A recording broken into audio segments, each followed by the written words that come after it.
सब आपका स्वागत है दीप्ति की रसोई में।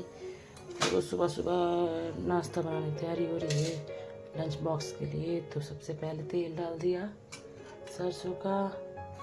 अब इसमें हम मेथी डाल देते हैं।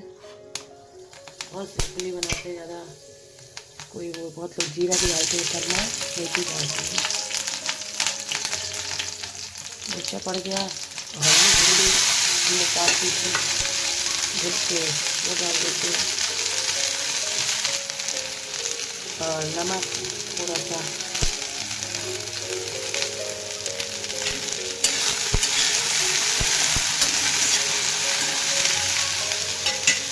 ढक देते हैं, स्लो आंच कर स्लो फ्लेम कर देते हैं।